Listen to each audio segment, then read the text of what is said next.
FR में पढ़ा ना गवर्नमेंट ग्रांट, कि अगर गवर्नमेंट की तरफ से कैश मिल जाए तो क्या करेंगे, लेकिन अगर कैश ना मिले गवर्नमेंट एसेट ही दे दे तो क्या करेंगे। यहाँ पे गवर्नमेंट हमें एसेट दे रही है, हमारे लिए इंटेंजिबल है लेकिन है तो एसेट। और गवर्नमेंट अगर एसेट दे दे आपको तो बच्चों उसको रिकॉर्ड करने के हमने दो तरीके पड़े थे। एक ये है कि नॉमिनल वैल्यू पे रिकॉर्ड कर लें, और दूसरा ये है कि फेयर वैल्यू पे रिकॉर्ड कर। याद आ रहा है कुछ कुछ।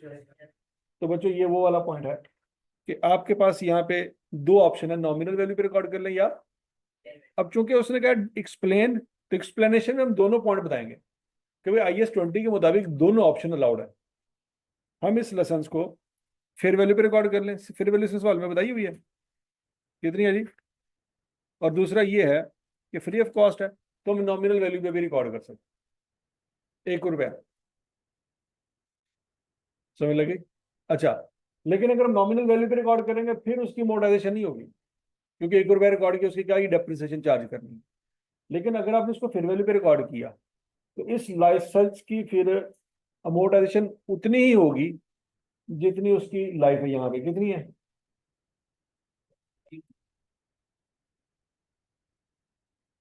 हाँ उसने बताई नहीं लाइफ उसकी कितनी है।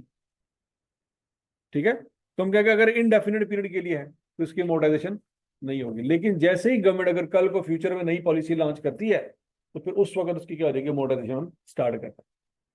पॉइंट समझ आ रहा है कि नहीं आ रहा, वो बोलो तो सही। अच्छा,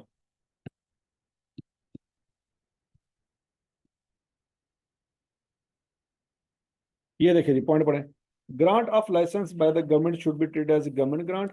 the license can be recorded as intangible asset at its fair value of 50 million। Government grant so recognise should be amortise to PNL over the life of license. बताया तो नहीं अगर होती। Alternatively intangible asset can be recorded at a nominal value. देखो IAS 20 में दोनों policy हैं, तो दोनों आपने बताना ताकि एग्जामिनर को ये फील हो कि इसको IAS 20 अभी भी आता है। AL should select an accounting policy in this regard and apply it consistently। दोनों में से जो भी आपने पॉलिसी फॉलो करनी है वो आप फिर हमेशा फॉलो करें। समझ लगी बच्चों बात। ये कौन सा सवाल था जी, अम्यूज लिमिटेड।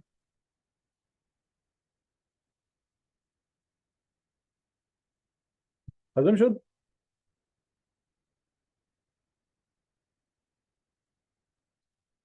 अच्छा जी बच्चों, आज हमारा जो अगला टॉपिक है ना वो है 632। क्या नाम है जी, 632। 632 का बच्चों कंसेप्ट ये है कि जब जिस जमाने में IAS 38 बनाया गया था ना, उस वक्त वेबसाइट से पैसे कमाने का कोई कंसेप्ट नहीं होता था। वेबसाइट से पैसे कमाने का कोई कंसेप्ट, मतलब यूट्यूब से कोई कमाई नहीं होती थी, फेसबुक से कोई कमाई नहीं होती थी, नेटफ्लिक्स, अमेजोन, ठीक हो जी, अलीबाबा, इन वेबसाइट से कोई कमाई नहीं होती। दराज.पी के उस वक्त कोई नहीं होता। यहाँ तक की बात समझ लगी कि नहीं लगी। अब वक्त गुजरने के साथ एक कंसेप्ट आया कि यूट्यूब से भी कमाई हो सकती है, फिर फेसबुक से भी कमाई हो सकती है, अमेजोन से भी कमाई हो सकती है, दराज.पी से भी कमाई हो सकती है, नेटफ्लिक्स से भी कमाई हो सकती है। तो अब जिस तरह से KFC है, वो अपनी वेबसाइट बना देता है, वहां पे बर्गर और डील सारा कुछ है। अब वहां पे जाके क्या करें, ऑप्शन पे क्लिक करें, वहां पे ऑर्डर दें, सारा कुछ आपको घर में होम डिलीवरी हो जाएगी। आपने ऑर्डर वहां से दी तो इसका मतलब वहां से भी आप क्या कर सकते हैं, कमाई कर सकते हैं अगर आप KFC हैं। यहाँ तक की बात लगी। तो हर तकरीबन हर बिजनेस ने क्या कर लिया, अपनी वेबसाइट ओपन कर लिया है, और उस वेबसाइट से लोग जाके ऑर्डर दे के पैसे जो है वो दे सकते हैं और बिजनेस वहां से कमाई कर सकते हैं। तो एक तो वेबसाइट होती है सिंपल, जैसे आई कैप की वेबसाइट है। आई कैप अपनी वेबसाइट से कमाई नहीं कर सकता। आई कैप अपनी वेबसाइट पे इंफॉर्मेशन देता है कि हमारा ये कोर्स है, ये है, ऐसे है, वैसे है, फलाना, ठीक है। बस लगी। आई कैप की वेबसाइट पे लेक्चर अवेलेबल नहीं है, या आई कैप अपनी वेबसाइट पे किताबें नहीं बेचता। तो आई कैप की वेबसाइट जस्ट एक इन्फॉर्मेशन पर्पज के लिए है कि आपको सारी इन्फॉर्मेशन वहां से मिल जाए।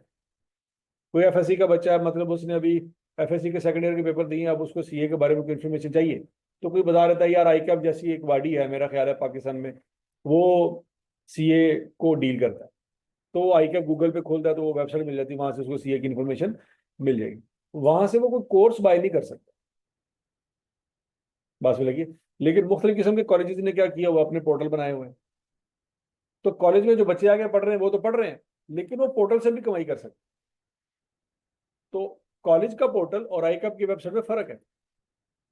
आई कैप की वेबसाइट कमाई का जरिया नहीं है, लेकिन कॉलेज का पोर्टल कमाई का जरिया है। है तो दोनों वेबसाइट, तो दोनों में फर्क है। एक आपको कमाई करके दे रहा है, दूसरा आपको कमाई करके नहीं दे रहा। तो जो तो कमाई करके नहीं दे रहा था उस वक्त वो सारी वेबसाइटें मौजूद थी। आई कैप की वेबसाइट बड़ी पुरानी है, तो उस वक्त भी कमाई नहीं कर रहे थे, अभी भी कमाई नहीं कर। बात में लगी नहीं। लेकिन कॉलेज के पोर्टल ये 2001-2 में नहीं होते थे, ये तो शुरू हुए हैं कोरोना के बाद, 2021-22 में। समझ लगी। तो इसके ऊपर मुख्तलिफ किस्म के जो बिजनेस थे वो परेशान हो गए कि यार अगर इस तरह की वेबसाइट है जहां से हम कमाई कर रहे हैं, उस वेबसाइट को बनाने के खर्चे का क्या करना है। वो IS-38 पूरे का पूरा पढ़ लिया लोगों ने, वहां पे कोई गाइडलाइन प्रोवाइड नहीं की गई थी कि उस वेबसाइट का क्या। समझ आ गई बात की कि नहीं आ गई। तो बच्चों इसके ऊपर एक हल्की सी डिस्कशन है, उसको अच्छी तरह से आपने समझना है। IAS पुराने वक्तों में स्टैंडर्ड होते थे, IAS इंटरनेशनल अकाउंटिंग स्टैंडर्ड।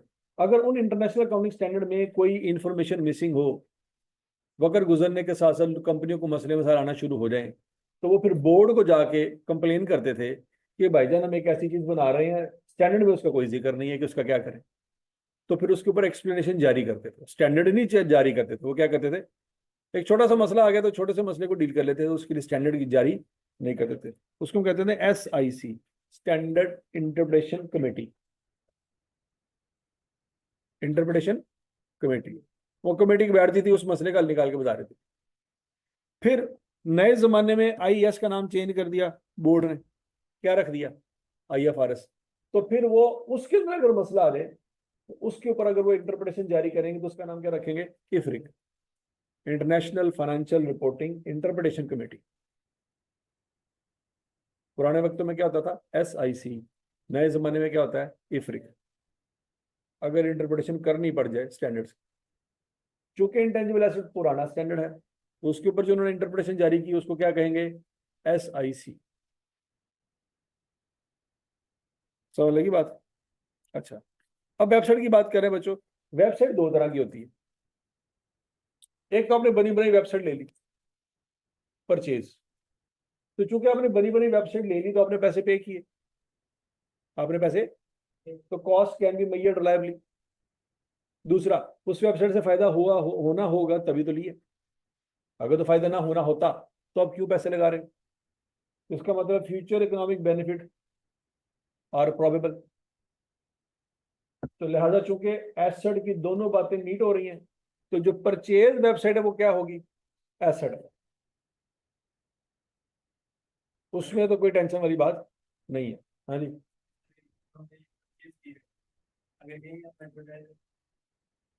जो मर्जी है, बेनिफिट है। आपने देखना बेनिफिट है कि नहीं, अगर तो बेनिफिट नहीं नजर आ रहा तो फिर वो एक्सपेंस नहीं। समझ रही।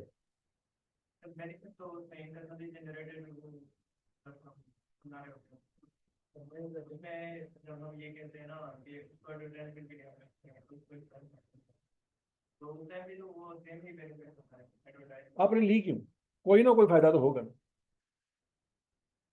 फायदा है कि नहीं, अगर तो फायदा नहीं है तो क्यों ले रहे हो। पॉइंट सुना है भाई, किसी चीज में फायदा नजर आ रहा है तभी तो बाई कर रहे हो ना, क्योंकि मुफ्त में तो मिलनी नहीं है। मतलब कहते मुफ्त के लेक्चर पे ने ले लो जाके, तो कोई लेगा कोई नहीं लेगा, और जो लेगा भी वो 2 दिन बाद कहेगा बाढ़ में जाए, तो उसकी कोई वैल्यू नहीं होती। लेकिन अगर वही लेक्चर ਤੁਹਾਨੂੰ 5000 ਦੇ ਵੇਚੇ ਜਾਣ, ਤੁਸੀਂ ਪੈਸੇ ਪੂਰੇ ਕਰਨਾ ਸੇ ਦੇਖੋਗੇ, ਉਵੇਂ ਭਾਵੇਂ ਤੁਹਾਨੂੰ ਕੋਈ ਸਮਝ ਆਂਦਾ ਹੈ ਭਾਵੇਂ ਨਾ ਆਂਦਾ ਹੈ, ਤੁਸੀਂ 5000 ਲਾਇਆ, कोई ना कोई तो गुर की गल दसणगे। समझ आ रही बात की नहीं आ रही। मुफ्त के लेक्चर की कोई औकात नहीं। वही मुफ्त के लेक्चर अगला बंदा USB में कॉपी करके उसको अच्छी सी बाइंडिंग शाइंडिंग करके उसके ऊपर फुल बूटे लगा के 25,000 रुपये के सेल ऊपर सेल कर। अब उसी लेक्चर की क्या हो गई है, वैल्यू बढ़ गई है। अब सुबह दोपहर शाम सीरियस होकर देखेंगे 25,000 रुपये लाया भाईजान, समझ आ रही बात? एक ही कमरे में दो बच्चे रहते हैं सीए करने वाले, एक को वो लेक्चर मुफ्त में मिल गए, एक ने 25,000 लगाया, तो कौन सीरियस होकर पड़ेगा? उसको दुख तो होगा कि यार इन्हें तो फ्री लग गए, लेकिन जिसको फ्री मिले उसको कोई उसकी इंपॉर्टेंस फील नहीं होगी। पहले जो रुपये देते होंगे ना, तो लग पता जाता है फिर, वो बात में रहेगी नहीं। बरं, तो आपने परचेज किया तो बेनिफिट नजर आया तो परचेज किया, सीधी सी बात है, और एसेट की कॉस्ट आपको पता है। हाँ, अगर परचेज करने के बाद पता लगे यार ਇਹਦਾ तो कोई फायदा ही नहीं सी, ऐ तो फ्री भी अवेलेबल थी, फिर आपको दुख होगा, फिर आप उस पर क्या करते, एक्सपेंस आउट करते। नहीं बात सुने यार, इसके वो पकड़ाओ, किधर गया यार ये?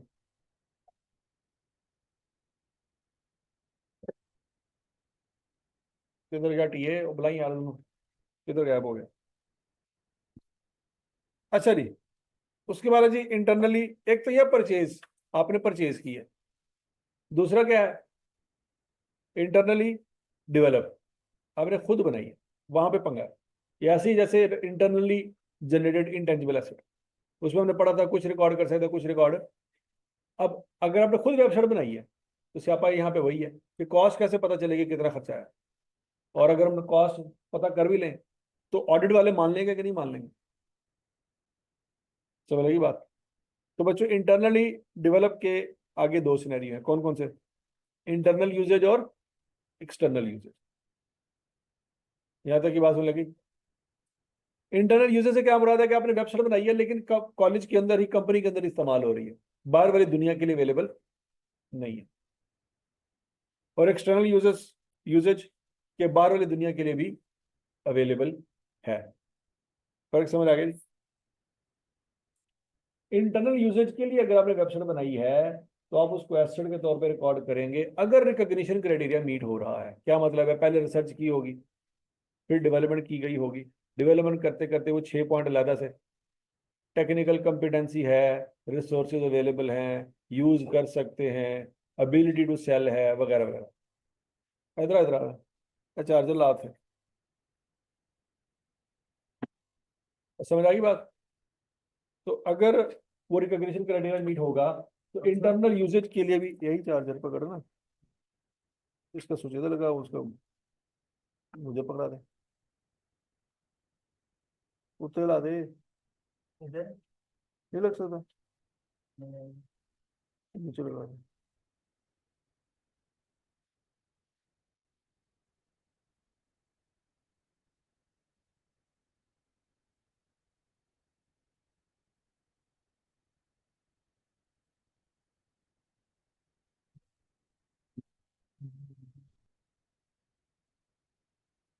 और समझ आ गई बात?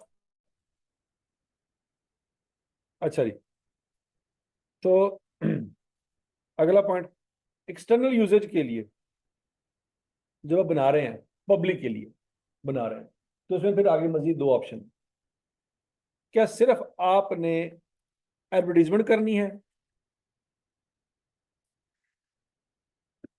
या वहां पे आप कस्टमर को सर्विसेज प्रोवाइड करके वहां से अर्निंग भी कर सकते हैं? जैसे दराज वाले, वहां पे लोग जाते हैं, कुछ चीज बाय करते हैं,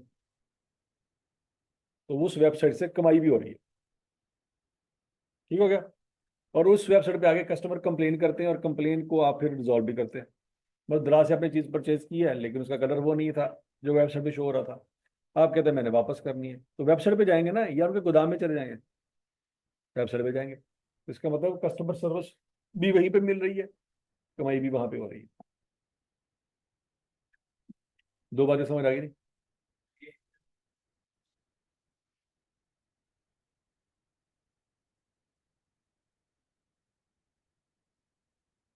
हजम शुद? अच्छा, अब बच्चों अगला पॉइंट, अगर तो सिर्फ एडवर्टीजमेंट पर्पज के लिए, मतलब आपने वेबसाइट बनाई है, वहां पे सिर्फ क्या है जी, किताबें अवेलेबल हैं, मुख्तलिफ किस्म की सीए की इंफॉर्मेशन अवेलेबल है, मुख्तलिफ किस्म के पास पेपर अवेलेबल है, सजेस्टेड आंसर अवेलेबल है, मार्किंग स्कीम अवेलेबल है, बस एडवर्टीजमेंट पर्पज के लिए कि हम ये सर्विस दे रहे हैं और ये सीए का पूरा तरीकाकार, तो फिर तो उस वेबसाइट पे जो खर्चा आया है वो सारा एक्सपेंस आउट।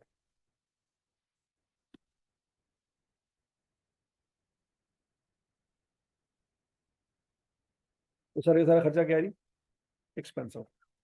लेकिन अगर दराजगढ़ पीके जैसी वेबसाइट है, अमेजोन जैसी वेबसाइट है जहां से कमाई हो सकती है, अलीबाबा जैसी वेबसाइट है, नेटफ्लिक्स जैसी वेबसाइट है, समझ आ रही कि नहीं आ रही?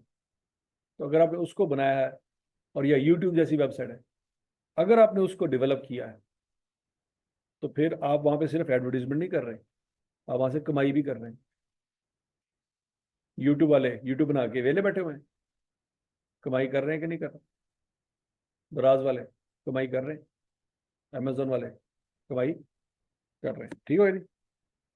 तो इसका मतलब ये हुआ बच्चों, फिर उस वेबसाइट को बनाने के लिए वंस अगेन वो स्टेजेस देखी जाएंगी जो हमने पहले रिसर्च डेवलपमेंट में पढ़ी थी, ठीक है जी। इसमें जरा स्टेजेस डिफरेंट है, मतलब ज्यादा स्टेजेस हैं, लेकिन कंसेप्ट वही है रिसर्च डेवलपमेंट वाला।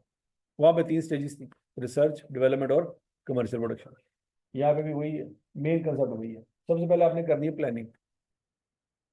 शुरू शुरू में जिस बंदे ने यूट्यूब बनाई होगी, वो किसी छोटे से कमरे में बैठ के उसने आइडिया सोचा होगा, यार एंज हो सकता है, मैं एक वेबसाइट बनावांगा और उधर लोग छोटी छोटी वीडियो ऐड करेंगे, अपलोड करेंगे, फिर सर्वर आएगा, फिर ऐ करेंगे, फिर एक वक्त गुजरेगा, मैं तो एडवर्टीजमेंट चलावांगा, पैसे कमावांगा, शुरू शुरू से फ्री रखांगा, बाद में पैसे कमाऊंगा, ठीक है। और जिन लोगों को एडवर्टीजमेंट पसंद नहीं होगी उनको मैं कहूंगा मेरा प्रीमियम वर्जन ले लो, उसमें एडवर्टीजमेंट नहीं आएगी। पब्लिक जब सारी उस वेबसाइट पे आ जाएगी तो कंपनी आएगी मेरे पास, यार हमारे प्रोडक्ट यहाँ पे ऐड लगा दो, लोगों को नजर आए, तो मैं कंपनी से भी पैसे लूंगा। जब लोग तंग पड़ जाएंगे ऐड दे दे के, तो मैं कहूंगा भाई तुम पैसे दे दो, तो मैं ऐड नहीं दिखावांगा, और मैं दोनों जगह से पैसे कमाऊँ। समझ आ रही बात कि नहीं आ रही?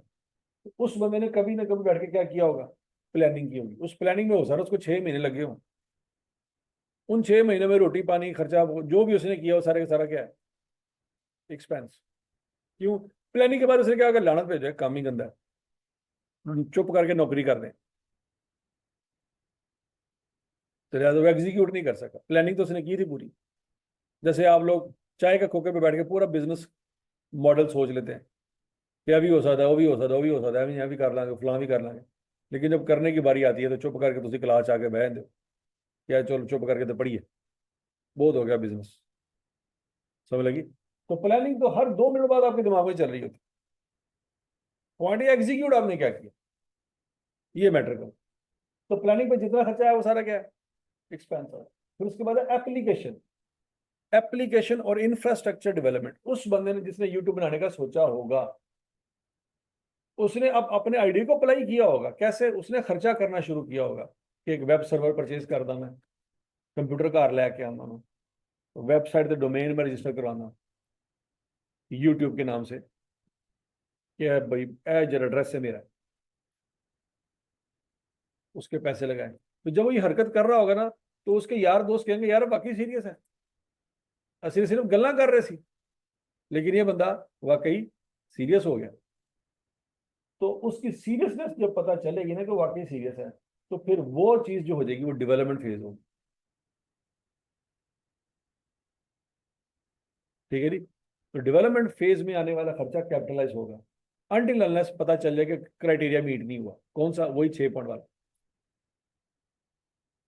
Technical competency, availability of resources, cost can be measured reliably, आपकी एबिलिटी टू यूज एसेट वगैरह वगैरह। तो एप्लीकेशन या इंफ्रास्ट्रक्चर डेवलपमेंट फेज जो है, उस पे जो खर्चा होगा वो क्या करेंगे, कैपिटलाइज करेंगे। अनटिल अनलेस क्वेश्चन अगर सैलरी है तो कैपिटलाइज करेंगे, या वो खुद बता देगा यार क्राइटेरिया मीट नहीं हुआ, तो फिर उसका खर्चा भी सारा कहाँ कर डाल देंगे, प्रॉफिट एंड लॉस में एक्सपेंस कर देंगे। तीसरा पॉइंट है ग्राफिकल डिजाइन डेवलपमेंट। आपको पता लगे जी, आप यूट्यूब डोमेन आपने परचेज कर ली है, वेब सर्वर आपके पास मौजूद है, या आपके पास मौजूद नहीं है तो आपने रेंट पे बात कर ली है, ठीक है, रेंट पे आप वेब सर्वर ले लेंगे जहाँ पे आप अपना डाटा स्टोर किया करेंगे। तो अब उसके बाद क्या है जी, आपने एक डिज़ाइनर को बुलाया, उसको कहा मुझे इस यूट्यूब की एक मुझे पेज बना के दो, यहाँ पे दाएं तरफ मैं क्लिक करूँ तो प्रोफाइल ओपन हो जाए, लॉग इन लॉग आउट हो सकता हो, सेटिंग यहाँ पे आ जाए, ठीक है जी, वीडियो कंटेंट, नई वीडियो ऐड करनी उसका बटन यहाँ पे लगा दो, ठीक है जी। एनालिटिक्स मैंने देखने हैं कि मेरी वीडियोस के ऊपर कितने व्यूज आए हैं, उसका बटन यहाँ पे लगा दो वगैरह वगैरह। तो ये काम वो नहीं कर सकता, वो किसी और से करवाएगा। बात समझ लगी? तो उसको हम क्या कहेंगे? Graphical design development. उसके ऊपर भी जो खर्चा आएगा वो कंसल्टेंट को जो पैसे देंगे वो सारे के सारे क्या करेंगे? कैपिटलाइज कर, क्या करेंगे जी? कैपिटलाइज। फिर तीसरा, सॉरी, चौथा पॉइंट है कंटेंट डेवलपमेंट। हूँ वीडियो बना बना के अपलोड करनी है, तो चौथी फेज आ जाएगी। जितने यूट्यूबर आजकल बैठे हुए हैं वो ग्राफिकल डिजाइन पे तो काम नहीं कर रहे, वो इंफ्रास्ट्रक्चर डेवलपमेंट पे काम नहीं कर रहे, वो किस पे काम कर रहे हैं? कंटेंट डेवलप कर रहे हैं। वो चौथी फेज में बैठे हुए हैं, क्योंकि पहली तीनों फेजेस वो यूट्यूब बनाने वाले ने शुरू में मुकम्मल कर ली थी। समझ लगी बात? कंटेंट डेवलपमेंट फेज, उसके ऊपर अगर खर्चा आ रहा है यूट्यूब का, और यूट्यूब समझ दिया कि इससे मैं कल को कमाई करूंगी, वो क्या है? कैपिटलाइज होगा। नहीं बात समझ? कंटेंट डेवलप किया पाकिस्तान में एक बंदे ने, उसने अपलोड कर दिया, लेकिन यूट्यूब का तो रिसोर्सेज इस्तेमाल हो रहे हैं,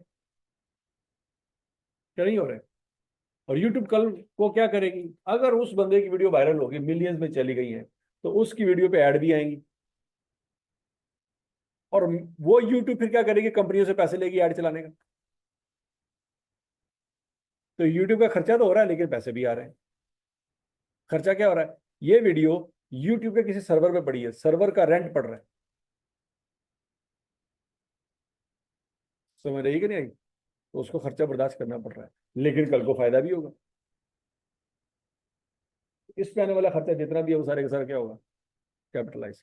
या यूट्यूब वाले खुद अपना कंटेंट डेवलप करते हैं, ठीक है जी। जैसे इंस्टाग्राम वाले हैं, इंस्टाग्राम वालों की अपनी वीडियोज भी होती हैं, व्हाट्सएप वालों के अपने स्टेटस भी होते हैं, तो वो भी तो कोई ना कोई कंटेंट डेवलप कर रहे हैं, उसके ऊपर भी तो खर्चा आ रहा होगा। ठीक है जी। अगला पॉइंट, ऑपरेशन स्टेज, कि जब आपने सारा कुछ बना लिया, अब आप ऑपरेट करके फ्रीली छोड़ देते हैं लोगों को, लो इस्तेमाल करो। अब ऑपरेशन स्टेज पे जो खर्चे आएंगे वो मेंटेनेंस के खर्चे। अब जब कमाई शुरू कर दी तो ये कौन से खर्चे हैं? मेंटेनेंस के खर्चे। तो मेंटेनेंस के खर्चे जो भी होंगे वो सारे क्या करेंगे आप? एक्सपेंस आउट करेंगे। मतलब यूट्यूब के सर्वर का एक महीने का डाटा को मैनेज करने का या स्टोर करने का 1 बिलियन रुपी जो है वो एक्सपेंस आता है, तो वो मेंटेनेंस एक्सपेंस। समझ आ गई? एक्सपेंस आउट करेंगे अनलेस एक्सपेंडिचर इंक्रीज रेवेन्यू। हाँ, अगर यूट्यूब ऑपरेशन स्टेज में ज्यादा खर्चा करते हैं ताकि कल को कमाई ज्यादा हो, तो फिर हम कहेंगे ये जो है ना कैपिटल एक्सपेंडिचर है, ये मेंटेनेंस एक्सपेंडिचर, ये रेवेन्यू एक्सपेंडिचर नहीं है, वो कैपिटल एक्सपेंडिचर है। उसको भी क्या करेंगे?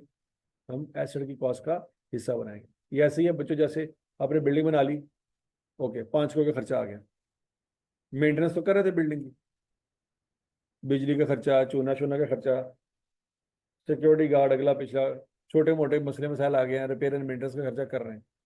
लेकिन अगर बिल्डिंग के ऊपर फ्लोर आपने नया डाला है, करोड़ रुपया उसके ऊपर लग गया, अब ये फ्लोर नया डालने से क्या हो जाएगा? कमाई बढ़ जाएगी।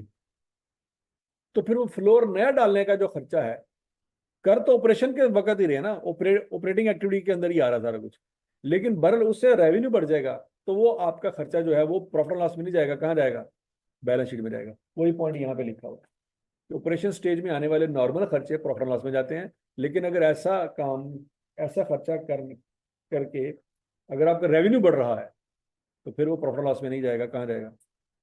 बैलेंस शीट में जाएगा। Other, selling, admin, general overhead are expense out. कोई अगर सेलिंग एडमन एक्सपेंस आ रहे हैं, ठीक है, यूट्यूब वालों ने अपने एम्प्लॉयज रखे हुए हैं जो मुख्तलिफ किस्म के लोगों की कंप्लेन सुनते हैं, तो उनको जब आप पैसे पे कर रहे हो, सैलरियाँ पे कर रहे हो, तो वो सेलिंग एडमन और जनरल ओवरहेड की कैटेगरी में जाएंगी, तो वो एक्सपेंस आउट हो जाएंगी।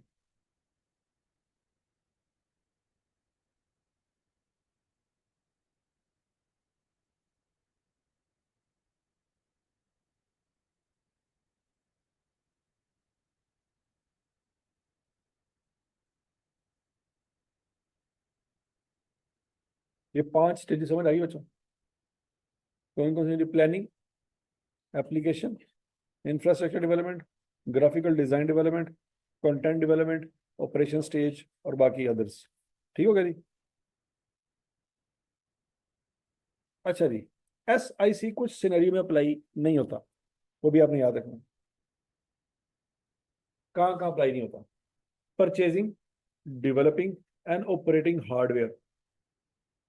अगर आपने यूट्यूब बनाने के लिए लैपटॉप लिया है तो लैपटॉप इनटेंजिबल एसेट की कैटेगरी में नहीं जाना, क्योंकि लैपटॉप तो टेंजिबल है। पॉइंट समझ आ रहा है कि नहीं आ रहा? वो लैपटॉप हार्डवेयर है तो वो जाएगा IS 16 में, उस पर 632 अप्लाई नहीं होगा, क्योंकि 632 का कंसेप्ट है इंटेंजिबल एसेट के लिए, टेंजिबल के लिए नहीं है। कहता है वेब सर्वर अगर आपने परचेज कर लिया, प्रोडक्शन सर्वर आपने परचेज कर लिया, स्टेजिंग सर्वर परचेज कर लिया, इंटरनेट कनेक्शन आपने परचेज कर लिया, तो कहता है इसके ऊपर जो आने वाला खर्चा है वो इनटेंजिबल एसेट की कैटेगरी में फॉल नहीं करेगा।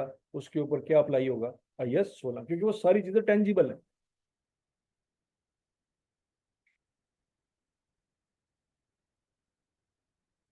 व्हेन एन एंटिटी इनकर एक्सपेंस ऑन ISP से क्या मुराद है? ISP नाम सुना है?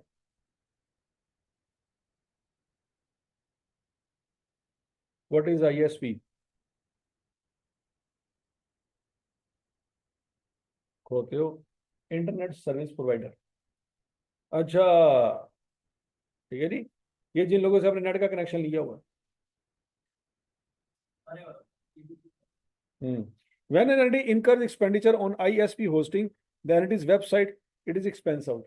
तो आप इंटरनेट वालों को जो पैसे दे रहे हैं महीने के, इंटरनेट की फैसिलिटी ली हुई, वो सारे का सारा क्या होगा जी? एक्सपेंस आउट होगा। उसका ये, हम उसको वेब सर्विंग कॉस्ट में शामिल नहीं करें। द डेवलपमेंट और operation of a website for sale to another entity. हाँ, अगर आप वेबसाइट बना के लोगों को बेचते हैं तो फिर वो इनटेंजिबल एसेट नहीं है, वो इन्वेंट्री है, उस पर 632 अप्लाई नहीं होगा। नहीं समझ लगी? क्यों 632 तो अप्लाई होता है नॉन करंट एसेट पे, जो अगले 10 साल तक आपके पास रहेंगे कम से कम। ये तो आपने बनाया 2 दिन बाद सेल हो गया। ये जितने सॉफ्टवेयर हाउस हैं ये क्या करते हैं? वेबसाइटें बनाते हैं, लोगों को मुख्तलिफ किस्म के सॉफ्टवेयर बना के देते हैं। तो क्या फिर वो सॉफ्टवेयर IS और 38 के मुताबिक रिकॉर्ड करेंगे? नहीं, वो इन्वेंट्री के तौर पर रिकॉर्ड करेंगे और उसके ऊपर IS 2 अप्लाई करेंगे।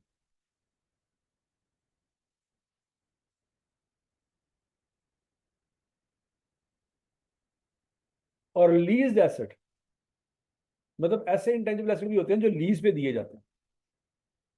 मतलब एक कंपनी है, उसने ओरेकल सॉफ्टवेयर बनाया। क्या बनाया? ओरेकल। तो दुनिया की बहुत सारी कंपनियां सॉफ्टवेयर को फॉलो करती हैं अपने सारे डाटाबेस को मैनेज करने के लिए। फिर दूसरी कंपनी उसने सैप बनाया, SAP। दुनिया की 40% कंपनियां ओरेकल इस्तेमाल करती है, 60% कंपनियां सैप इस्तेमाल करती है। तो सैप बनाने वाली कंपनी, उसने एक सॉफ्टवेयर बनाया और उसने क्या दुनिया की बाकी कंपनी को बेच दिया? बेचा नहीं है, इंस्टॉलमेंट में दिया हुआ, हर महीने उससे रेंट लेते हैं। प्रॉपर्टी उन्हीं की है। समझ रही? क्यों? क्योंकि अगर कल को कोई मसला आया तो ये उस मसले को हल कर देंगे, वो उनसे खुद नहीं होना। समझ आ रही बात? तो पीछे इनकी एक सपोर्ट प्रोवाइड प्रोवाइड करने के लिए पूरी की पूरी टीम बैठी हो। इसका मतलब क्या है? उन्होंने वो सॉफ्टवेयर लीज के ऊपर दिया है। किसके ऊपर दिया है? तो लीज के ऊपर वो क्या करते होंगे? किस्तें बना के पैसे लेते होंगे। तो कहता अगर तो वो लीज पे है ना वो सॉफ्टवेयर, तो फिर उसके ऊपर IS 38 अप्लाई नहीं होना, उसके ऊपर IFRS 16 अप्लाई होना।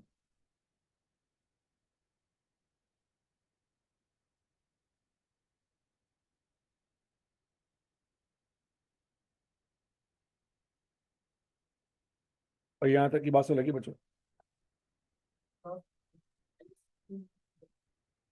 IS 16 नहीं, IFRS 16। ठीक है, वो लीज का स्टैंडर्ड है। यहाँ तक की बात समझ लगी बच्चों? ये सारी बातें मैंने आपको समराइज करके सारी समझा दी, ठीक है जी।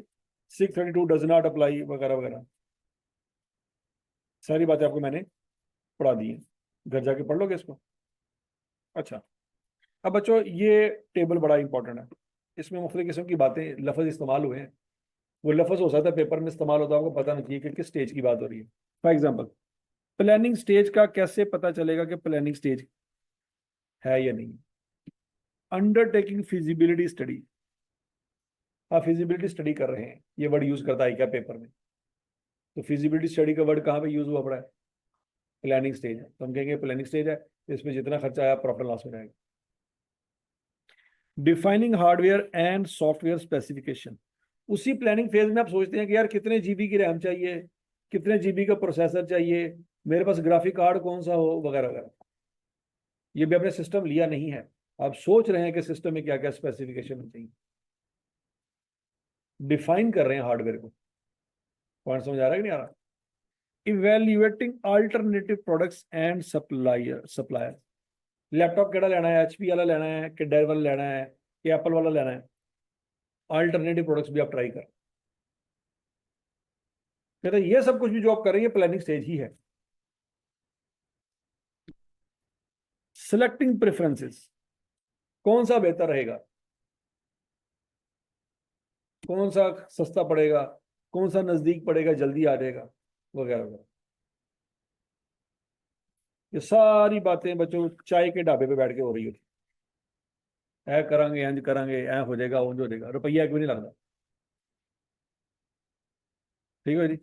Recognise as expense when incurred, अगर तो खर्चा हुआ तो एक्सपेंस कर दो, मतलब चाय वाले को जो पैसे दिए उसको इंटेंजिबल एसेट के हिसाब बना नहीं सकते, वो सारा profit loss. Application and infrastructure development, अब अगला पॉइंट आ गया। तीन बंदे बैठे बातें कर रहे थे, दो आराम सुकून से घर जाके सो गए, तीसरे नींद नहीं आई, अरे नहीं यार कुछ ना कुछ तो करना, इन्होंने दोनों के प्यो तो अमीर ने, मेरा प्यो तो अमीर नहीं है, तो मैंने कुछ करना पैना। तो ये बंदा सीरियस हो गया, इसने क्या किया, अगले दिन गया रात को बैठ के सारा कुछ फाइनल किया उसने कि कह रहा कंप्यूटर लेना है। अगले दिन जाके उसने क्या किया, कंप्यूटर परचेज कर लिया। तो ये सीरियस हो गया, समझ आ गई बात। ऑब्टेनिंग ए डोमेन नेम, गूगल पे जाके उसने यूट्यूब के नाम से डोमेन नेम भी बाय कर ली। Developing operating software, operating system and server software, developing code for the application, installing develop application on the web server, stress testing. Stress testing क्या होती है बच्चों, आप एक वेबसाइट बनाते हो ना, फिर उसके बाद ये होता है कि उस वेबसाइट पे कितना लोड डाला जाएगा ये बर्दाश्त कर ले, इसको कहते हैं स्ट्रेस टेस्टिंग। इसकी बेहतरीन एग्जांपल ये है कि जिस दिन रिजल्ट आता है उस दिन सुबह 9 बजे आई की वेबसाइट को ओपन करेंगे तो नहीं होगी, क्यों, क्योंकि एक ही वक्त में हजारों बच्चा बैठा वेबसाइट ओपन कर रहा था। वैसे सारा साल सही चल रही होती है क्योंकि उस वक्त एक सेकंड के अंदर हजारों बच्चा नहीं बैठा, बात समझ आ रही नहीं आ रही। लेकिन जिस दिन रिजल्ट आता है उस दिन सुबह 9 बजे आई की वेबसाइट ओपन करें नहीं ओपन होता, इसका मतलब है आई की वेबसाइट 10,000 बच्चे को सेम टाइम पे होल्ड नहीं कर सकती। ये क्या है, स्ट्रेस टेस्टिंग। तो जिस बंदे ने यूट्यूब बनाई होगी उसने सोचा होगा कि कल को मेरी वेबसाइट पे बिलियंस ऑफ पीपल आके बैठेंगे, यूट्यूब के ऊपर एक वक्त में बिलियन ऑफ पीपल बैठे होते हैं, और कभी ऐसा नहीं हुआ कि यूट्यूब आपके जो ओपन ही नहीं हो रही, अनटिल अनलेस पाकिस्तान में आपके इंटरनेट को शार्क काट के चली जाए, फिर यूट्यूब ओपन नहीं होती, वैसे कोई मसला नहीं है। अब समझ आ गई बात है, स्ट्रेस टेस्टिंग क्लियर है। हाँ, ये लिखा हुआ है क्या, कि अगर आपने टेंजिबल एसेट लिए हैं तो उसके ऊपर क्या अप्लाई करेंगे, 16। लेकिन अगर वो टेंजिबल एसेट आपकी वेबसाइट को बनाने में इस्तेमाल हो रहे हैं तो उनकी डेप्रिसिएशन IAS 38 में जाएगी, समझ लगी ना। Recognise an expense when incurred unless the expenditure can be directly attributable to preparing the website to operate in the manner intended by the management and the website meets the recognition criteria IS 38, 21, 30 and 57. ठीक है नी, वही recognition criteria जो हमने पढ़ा हुआ। पहला तो criteria वही है, दो लाइनों वाला, cost can be measured reliably, future economic benefit are probable, ये क्राइटेरिया हो गया। फिर वो 6 क्राइटेरिया, समझ लगी बात। जो टेंजिबल एसेट है वो 16 में जाएंगे और जो इनटेंजिबल है वो इधर जाएंगे। हाँ, टेंजिबल की डेप्रिसिएशन भी इधर आएगी। कौन सा लगे? Graphical design development. आपने यूट्यूब की डोमेन परचेज कर ली, सारा कुछ कर लिया, अपने कमरे में ला के बड़े बड़े सॉफ्टवेयर, क्या कहते हैं, बड़े बड़े अपने सर्वर और लैपटॉप और कंप्यूटर ला के रख लिए हैं। अब आपने अगला काम क्या करना है? वेबसाइट तो का आपके पास एड्रेस तो आ गया है, अब उसके ऊपर पेज के ऊपर कुछ लिखना भी तो है। उसके लिए आपको कुछ नहीं आता, अब बंदा बुलाएंगे। ठीक हो गया? Designing the appearance, layout and colour of the web pages. कि यार यूट्यूब की पेज का कलर जो ज्यादातर है वो रेड कलर का, उसमें हर चीज आपको किस में नजर आएगी? रेड में नजर आएगी। जिसने शुरू में बनाया होगा उसने देखा होगा यार चलो रेड कलर लाया। ठीक है जी। अब अगला पॉइंट क्या? Recognise as expense when incurred unless the expenditure can be directly attributable to preparing the website operating in the manner intended by the management of the website meet the recognition criteria IS 32-38 and ये वही point है कि अगर तो criteria meet होता है तो capitalise, और अगर नहीं मीट होता तो एक्सपेंस। ठीक हो गया जी। कंटेंट डेवलपमेंट, कंटेंट डेवलपमेंट करना बच्चों, उसके लिए क्या क्या वर्ड यूज है? Creating, purchasing, preparing and uploading information either textual or graphical in nature on the website before the completion of the website's development। ठीक है जी। उसके ऊपर आप मुख्तलिफ किस्म की वीडियो अपलोड करते हो, तस्वीरें अपलोड करते हो टेस्ट रनिंग के लिए कि यार वेबसाइट मेरी चल भी जाएगी कि नहीं चल जाएगी।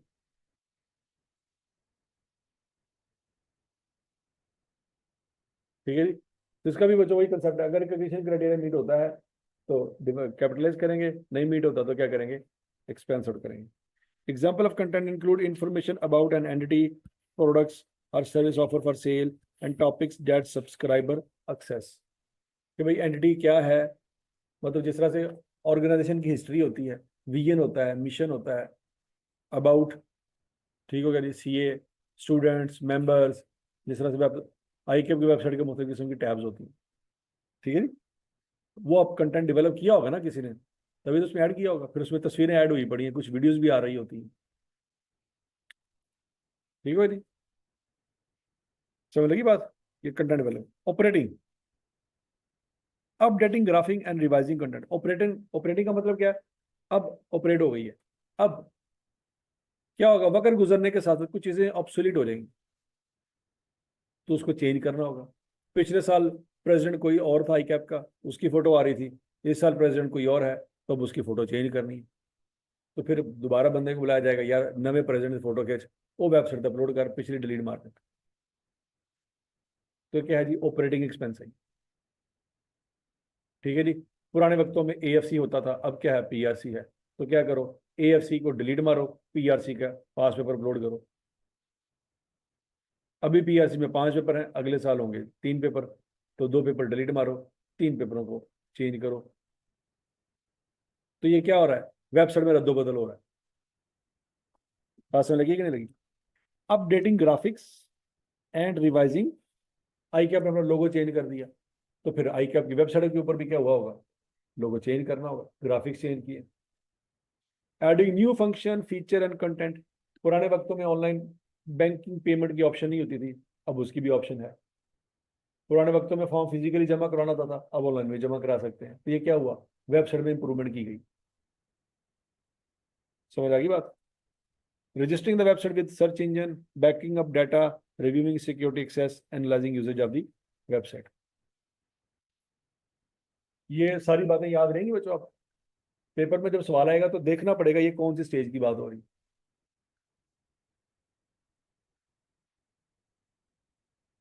नहीं समझ आएगा।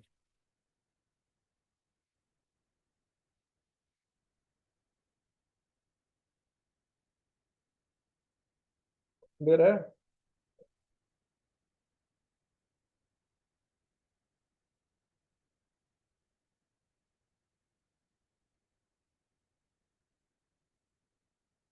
सेलिंग एडमिन के खर्चे, clearly identified inefficiency and initial operating losses incurred before the website achieve planned performance, false start testing, training employees to operate the website। ये सारे के सारे क्या होंगे? Expense होंगे। कोई इनएफिशिएंसीज है, मतलब ये काम इतने घंटे में हो जाना चाहिए था, आपने ज्यादा घंटे लगाए हैं, तो आपको मजीद नुकसान हो गया। अब वो नॉर्मल लॉस है सागल फाल, तो ये भी वेबसाइट की कॉस्ट में ऐड नहीं करेंगे। सेलिंग एडमिनिस्ट्रेटिव एक्सपेंस भी ऐड नहीं करेंगे। ट्रेनिंग एम्प्लॉयज की ट्रेनिंग की है तो ये भी ऐड नहीं करेंगे। क्यों? वही पॉइंट है कि आप एम्प्लॉयज को कंट्रोल नहीं कर सकते। All expenditure on developing websites solely are primarily for promoting and advertising to entities own products and services recognized as expense when incurred। ये वही है, अगर एडवर्टीजमेंट पर्पस के लिए अपनी वेबसाइट बनाई है तो सारे के सारे उसमें फिर देखें, ये नहीं देखेंगे रिकॉग्निशन क्राइटेरिया मीट हो रहा है कि नहीं हो रहा, बात ही खत्म होगी। अगर सिर्फ प्रमोशन के लिए, एडवर्टाइजमेंट के लिए आप वेबसाइट बना रहे हैं तो उसमें सारा कुछ करना पड़ेगा ना। कंटेंट डेवलपमेंट भी होगी, इंफ्रास्ट्रक्चर डेवलपमेंट भी होगी, ग्राफिकल डिजाइन भी होगा, प्लानिंग भी होगी, सारा कुछ होगा। लेकिन उसमें जितने भी खर्चे होंगे सारे के सारे क्या करेंगे? प्रॉफिट लॉस में जाएंगे।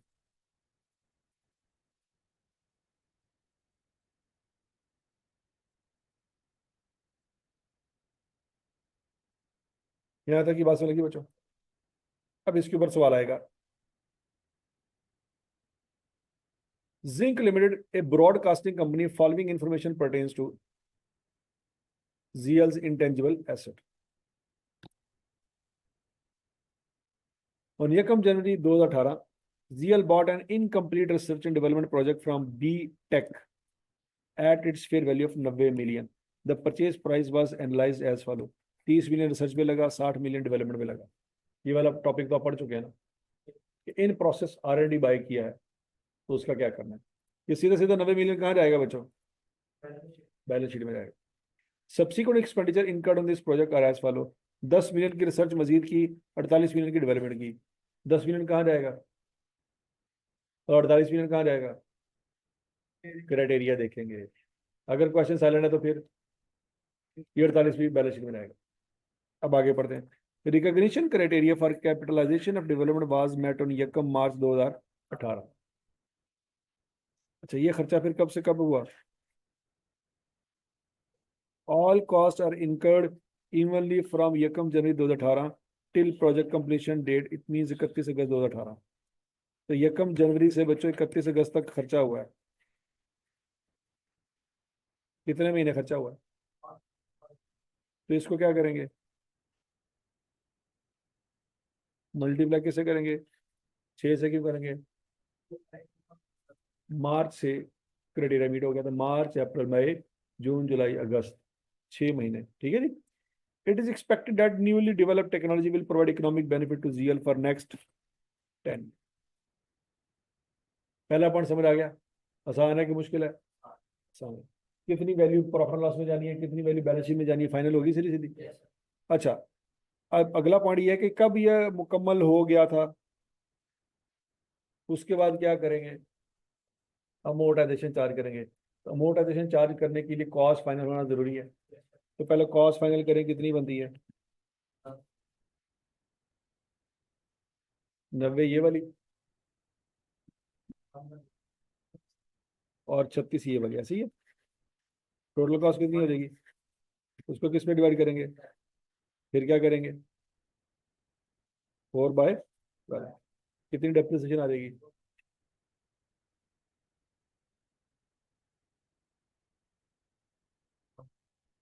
4.2 की अमोर्टाइजेशन चार्ज हो जाएगी। हजम शुद्ध। पहला पॉइंट सबको समझ आ गया नहीं? अब दूसरा पॉइंट है वेबसाइट वाला। On 31 December 2018, ZL launch its new website from for online streaming of TV show. ये जिस तरह से नेटफ्लिक्स होती है, अमेजॉन होता है, एप्पल TV+ होता है, ठीक है जी। ये मुख्तलिफ किस्म की वेबसाइट है जहाँ पे मुख्तलिफ किस्म मूवीज और ड्रामे और सीजन वगैरह पड़े होते हैं। आप उसकी पेमेंट करते हैं तभी आपको उसकी एक्सेस मिलती है, अदरवाइज उसकी एक्सेस नहीं मिलती। तो फिर वो जो कंपनी है वो आपसे पेमेंट ले रही है, उसके लिए वो रेवेन्यू है।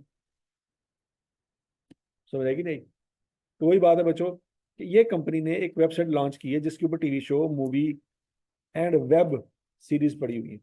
The website content is also used to advertise and promote GL's products. उस वेबसाइट के ऊपर इनके प्रोडक्ट्स भी अवेलेबल हैं, लेकिन मेन कमाई हो रही है कि नहीं हो रही? हो रही। तो ये आई के अपने कंफ्यूज करने के लिए लिखा है, तो ताकि दिमाग में आए सर ये वेबसाइट भी तो एडवर्टाइजिंग पर्पज के लिए इस्तेमाल हो रही है, तो उसमें जितना खर्चा आएगा प्रॉफिट लॉस में जाएगा। क्या सही है? नहीं। The website was developed internally and met the criteria for recognition as an intangible asset. Directly attributable costs incurred for website are as follow. Undertaking feasibility study. हाँ जी, जिसने वो अच्छी तरह से रट्टा लगाया होगा ना, उसको पता ये क्या है, ये क्या है, ये एक्सपेंस है। ठीक है?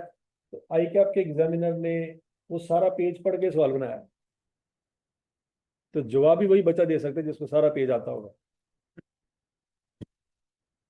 इवेल्युएटिंग अल्टरनेटिव प्रोडक्ट्स, ये भी बच्चों प्लानिंग फेज का हिस्सा है।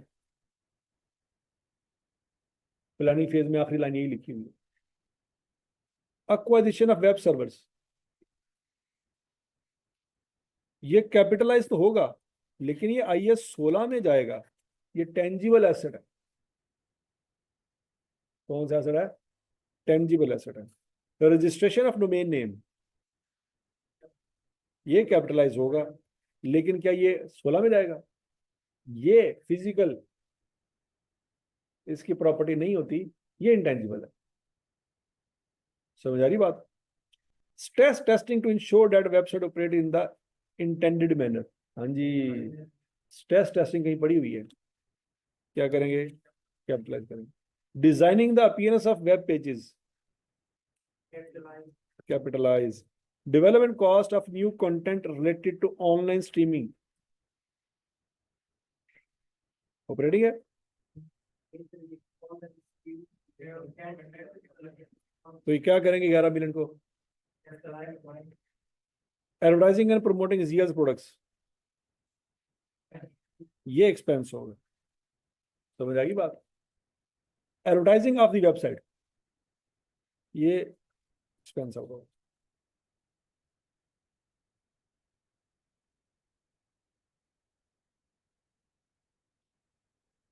और समझ आएगी सवाल किस तरह से आना पेपर में, क्योंकि ये पास पेपर का ही सवाल है।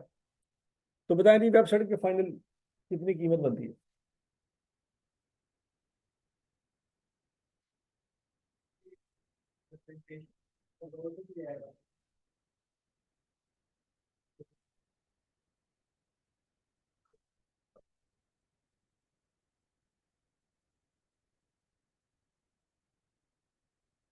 कौन कौन सी बच्चों?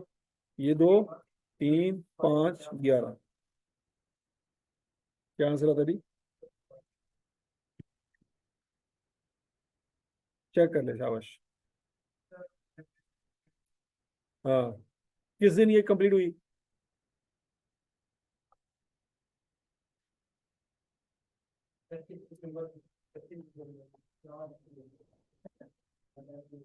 डिप्रेशन कहाँ से आएगी? आपका साल कब खत्म हो रहा है? 31 दिसंबर को खत्म हो रहा है ना? समझ लगी बात? तो ये आखिरी दिन तो मुकम्मल हुई है। आखिरी पॉइंट,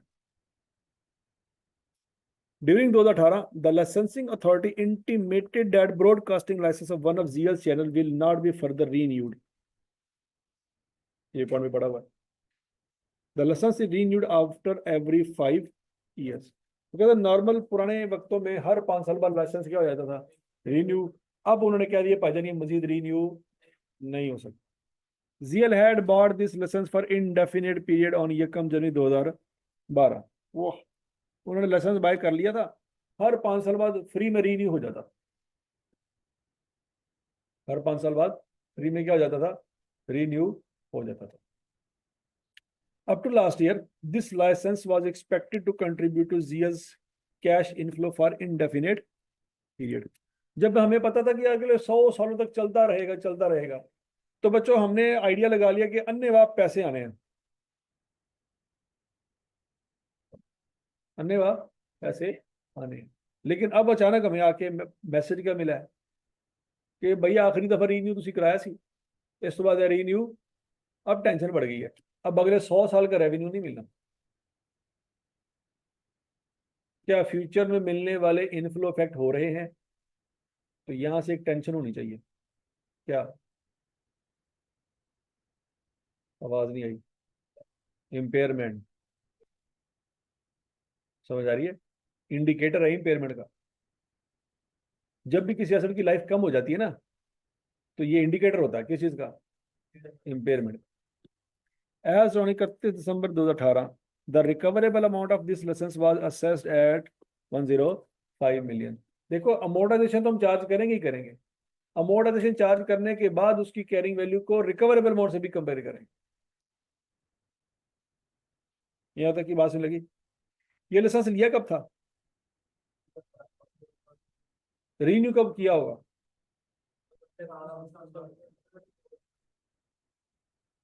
1 जनवरी 2017। हम कहाँ पे खड़े हैं?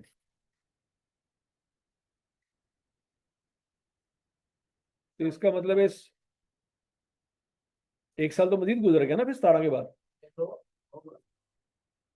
डेप्रिसिएशन कितने साल की चार्ज करेंगे? 3 पे।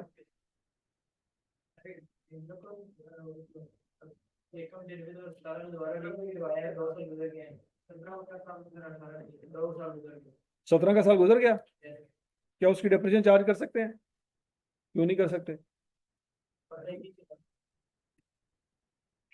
17 की डेप्रिसिएशन चार्ज नहीं हो सकता। क्यों?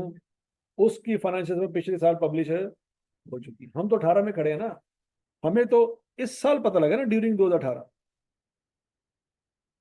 तो बच्चों 2018 में जब हम डेप्रिसिएशन चार्ज करेंगे तो क्या करेंगे?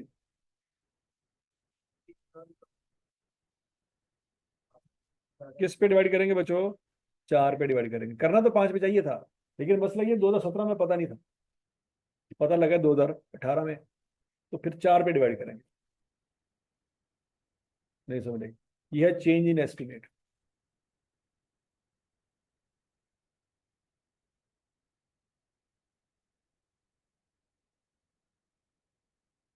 कितने का था ये?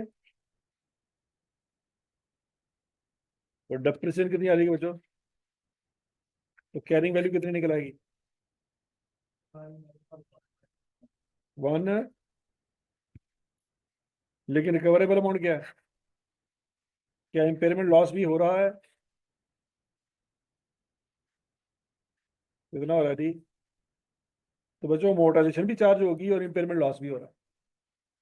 तो अल्टीमेटली ये एसेट बैलेंस शीट में कितने पे नजर आएगा? ये 105 पे नजर आएगा। तरीका समझ आ रहा है सवाल करने का? मांगा क्या उसने? In accordance with requirement of IFRS prepare a note on intangible asset for inclusion in GL's financial statement. कितने नंबर का सवाल आया? 15 नंबर का सवाल है। क्या नोट बना सकते हैं बच्चों? बनाए जरा शाबाश। सारे पॉइंट मैंने आपके साथ डिस्कस किए हैं, कोई भी नहीं छोड़ा मैंने।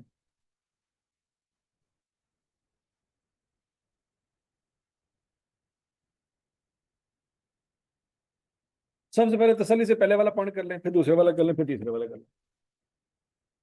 कितने कॉलम बनेंगे? 3 कॉलम बनेंगे। कौन कौन से?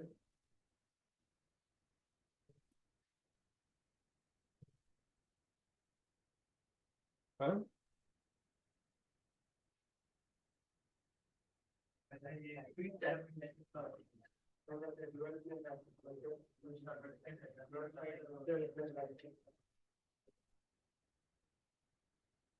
बनाए जरा शाबाश।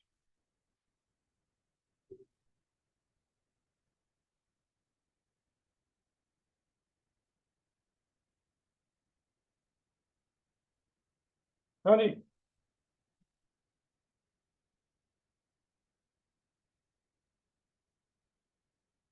हो गया नहीं?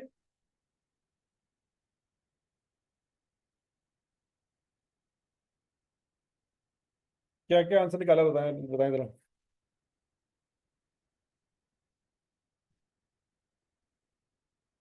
Opening balance research and development का नहीं था।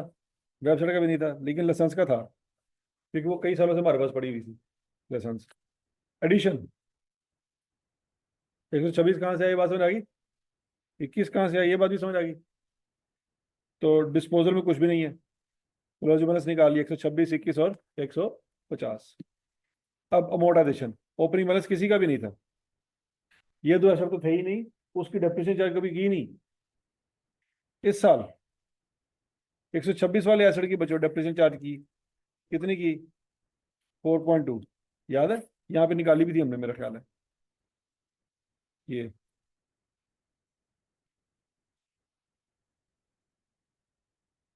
वेबसाइट की नहीं की, क्यों नहीं की,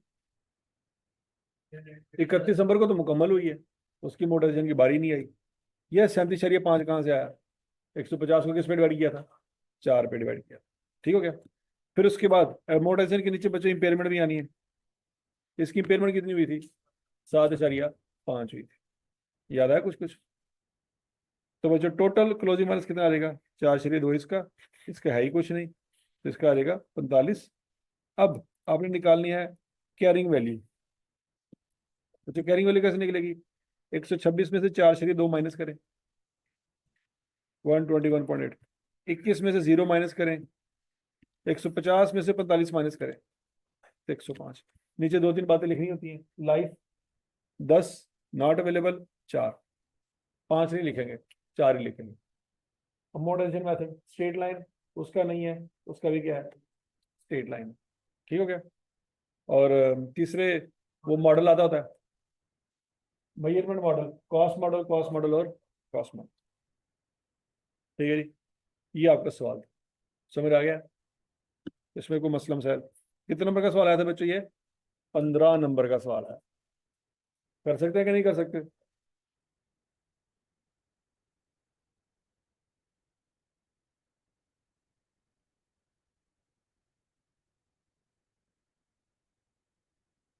उसके बाद बच्चों ये आटम 2021 में सवाल आया था, अजवा लिमिटेड। कौन सा सवाल आया था, अजवा लिमिटेड, कितने नंबर का सवाल आया था, 7 नंबर। ये मैं पढ़ देता हूँ, घर जाके आप इसको कंप्लीट कर लें, कर लोगे। अब जरा सवाल देखते हैं बच्चों। Ajwa Limited is engaged in the business of manufacturing and trading of consumer goods. On Yekam July 2021, AL launched its own website for online sale of its products. The website was developed internally, which met the criteria for recognition as an intangible asset. On Yekam May 2021, directly attributable costs incurred for the website are as follow. किस दिन criteria meet हुआ था बच्चों, इसका मतलब है यकम मई से पहले जो कुछ भी है, चाहे रिसर्च है चाहे डेवलपमेंट है, सब प्रॉफिट लॉस में, ऐसी है। Defining hardware and software specification, हाँ जी, 0.5 मिलियन। क्यों एक्सपेंस में क्यों जाएगा, इसके अलावा क्राइटेरिया मीट तो नहीं किया, लेकिन स्टेज कौन सी है, प्लानिंग स्टेज है। स्टेज भी तो पता नहीं चाहिए ना, अभी तो प्रैक्टिस करनी है कि नहीं करनी। इस सवाल में तो उसने आपको एहसान कर दिया, क्राइटेरिया की डेट बता दी, लेकिन अगर ना बताता तो फिर पता होना चाहिए कि स्टेज कौन सी है। Salaries and general overheads 6, expense नहीं। भाई अफसर बनाने के लिए बंदे बिठाए हुए हैं तो उनको सैलरियां दे रहे हैं, तो क्या करेंगे, यह कमाई से पहले वाली जो सैलरियां हैं वो एक्सपेंस है, लेकिन यह कमाई के बाद वाली सैलरियां वो कैपिटलाइज होंगी।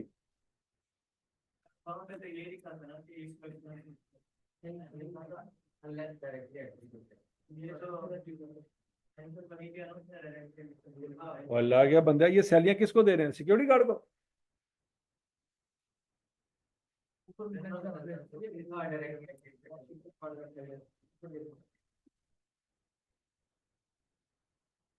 भांग पी के सत्तू के नस्वार, हाँ।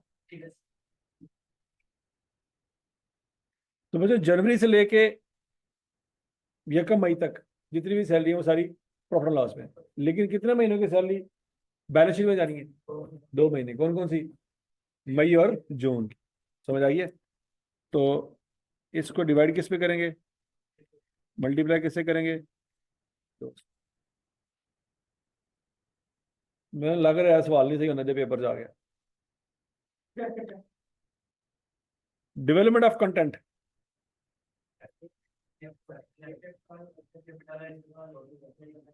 ये कैपिटलाइज हो जाएगा। क्यों?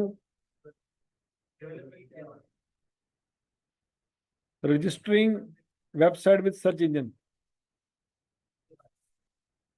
एक्सपेंस होगा। वेरी गुड, पहली टर्म में तो यही होगा, दूसरी टर्म में अकल आ जाएगी। Annual fees for website hosting,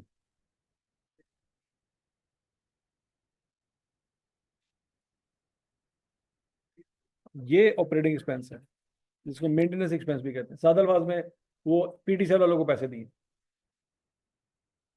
employ training cost, समझ की बात बच्चों, ये भी एक्सपेंस, ये भी expense. Discount after for logging on the website, ये प्रमोशनल एक्टिविटी, मार्केटिंग एक्सपेंस, ये भी क्या होगा जी? Expense. All cost were incurred evenly throughout the period mention. क्या उसने मांगा जी? Compute the cost of the website for initial measurement, also discuss the reason for not including of any of the above cost in the. आई कब सियाना हो गया, वो अब ये नहीं कहता कि सिर्फ कॉस्ट बताओ, वो ये भी कहना चाहिए नहीं शामिल की थी वजह दसो। ठीक है, वो समझ लगी बच्चों? तो कितनी कॉस्ट फाइनल करेंगे?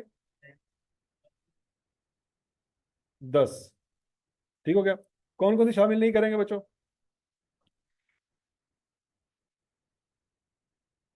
फिर इसके 4 महीनों की, और ये और ये। लेकिन हर किसी की वजह सेम नहीं है। हम ये नहीं कहेंगे कि भाई क्राइटेरिया मीट नहीं हुआ, क्राइटेरिया मीट नहीं हुआ। समझ लगी बात? पहले वाले की क्या वजह बताएंगे? प्लानिंग स्टेज है। कौन सी स्टेज है? दूसरे वाले की क्या वजह बताएंगे? क्राइटेरिया जो मीट नहीं हुआ।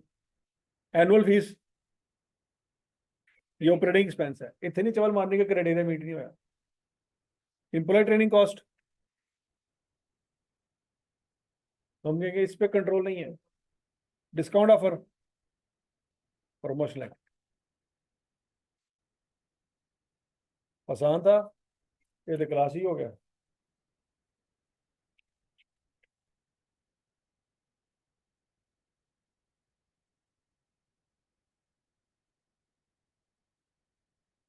तो बोलो तो सही,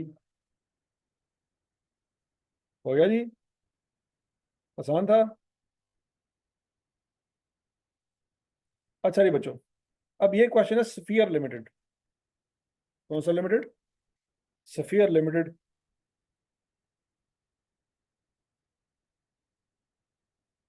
इसमें बच्चों वेबसाइट वाला मसला भी है, लाइसेंस वाला मसला भी है। 8 नंबर का सवाल आया था आटम 2022 में, कर लोगे? ये आपका होमवर्क। ठीक हो गया? ओके जी बच्चों।